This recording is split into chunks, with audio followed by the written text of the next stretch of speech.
નમસ્કાર, breaking news સાથે હું જયમિની સમાચારની શરૂઆત કરીશું રાજકોટથી મહત્વના સમાચાર મળી રહ્યા છે। જિલ્લાના ધોરાજી નજીક ખાનગી ટ્રાવેલ્સની બસ પલટી જતા અફરાતફરી મચી ગઈ હતી। ધંધકરાથી આ ધોરાજી તરફ આવતી બસમાં 50થી વધુ મુસાફરો સવાર હતા, જેમાંથી 22 જેટલા મુસાફરો ઈજાગ્રસ્ત બન્યા હતા, જે ડ્રાઈવરે સ્ટીયરિંગ પરથી કાબુ ગુમાવતા બસ પલટી મારી હોવાનું અનુમાન વ્યક્ત કરવામાં આવી રહ્યું હતું। જે ઈજાગ્રસ્તોમાં મહિલા, પુરુષ અને વૃદ્ધોનો સમાવેશ થાય છે, જેમાંથી 4 જેટલા મુસાફરોને ગંભીર ઈજાઓ પહોંચતા તેમને તાત્કાલિક ધોરાજી સિવિલ હોસ્પિટલમાંથી જૂનાગઢ રિફર કરવામાં આવી રહ્યા હતા। જે આ ઘટનાની જાણ થતાં ધોરાજીના પૂર્વ ધારાસભ્ય લલિત વસોયા હોસ્પિટલ ખાતે દોડી આવ્યા હતા। સાથે જ ધોરાજી પોલીસ સ્ટાફ અને એસપી અને પીઆઈ સહિતનો કાફલો પણ ઘટના સ્થળે પહોંચીને વધુ તપાસ હાથ ધરવામાં આવી હતી। જે ધોરાજી નજીક ખાનગી બસ પલટી જતા આ ઘટનાથી 50થી વધુ મુસાફરોમાં હાહાકાર મચી ગયો હતો। જે 22 મુસાફરો ઈજાગ્રસ્ત બન્યા હતા, જેમાં 4 ગંભીર હાલત હતા, એમને તાત્કાલિક રિફર કરવામાં આવી રહ્યા હતા। જે ઈજાગ્રસ્તોને જૂનાગઢ ખસેડાયા હતા। જે પૂર્વ ધારાસભ્ય લલિત વસોયા હોસ્પિટલ ખાતે પહોંચી આવ્યા હતા। જે ધોરાજી નજીક ખાનગી બસ પલટી જવાની ઘટના સામે આવી રહી હતી, જે સ્ટીયરિંગ પરથી કાબુ ગુમાવતા બસ પલટી મારી હોવાનું અનુમાન વ્યક્ત કરવામાં આવી રહ્યું હતું। ઈજાગ્રસ્તોમાં મહિલા, પુરુષ અને વૃદ્ધોનો સમાવેશ થઈ રહ્યો છે, જેમાંથી 4 જેટલા મુસાફરોને ગંભીર ઈજાઓ પહોંચતા તેમને તાત્કાલિક સિવિલ હોસ્પિટલમાંથી જૂનાગઢ રિફર કરવામાં આવ્યા હતા। જે આ ઘટનાની જાણ થતા ધોરાજીના પૂર્વ ધારાસભ્ય લલિત વસોયા હોસ્પિટલ ખાતે દોડી આવ્યા હતા। સાથે જ ધોરાજી પોલીસ સ્ટાફ, એસપી અને પીઆઈ સહિતનો કાફલો પણ ઘટના સ્થળે પહોંચીને વધુ તપાસ હાથ ધરવામાં આવી હતી। સ્કૂલ પાસે એક ટ્રાવેલ્સની બસ પલટી મારતા 22થી વધારે લોકો ઈજાગ્રસ્ત થયા છે।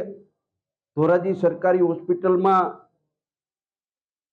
અને બાકીના બધા જે ડોક્ટરો અને સ્ટાફ પૂરતો હાજરીઓ છે। 3 જણાને રિફર કર્યા છે।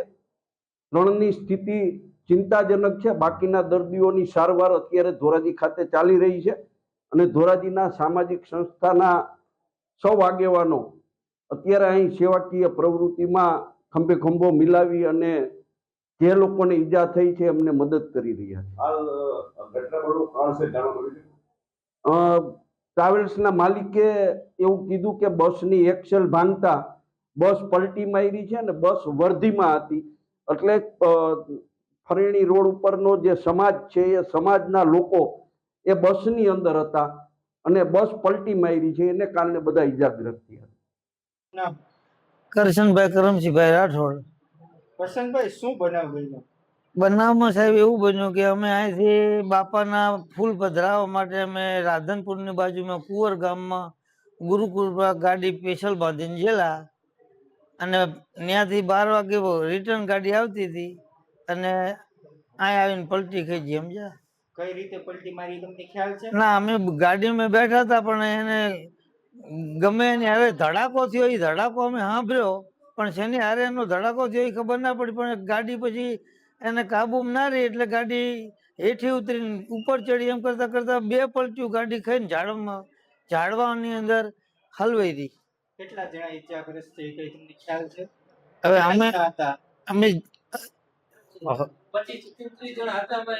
ના માણસો ટોટલ અત્યારે હાલ આબામાં તો 17-18 જેવા માણસો હતા। એમાં કને ઈજાથી હાલમાં મને કઈ ખબર નથી। ધોરાજી ડ્રીમ સ્કૂલ પાસે એક ટ્રાવેલ્સ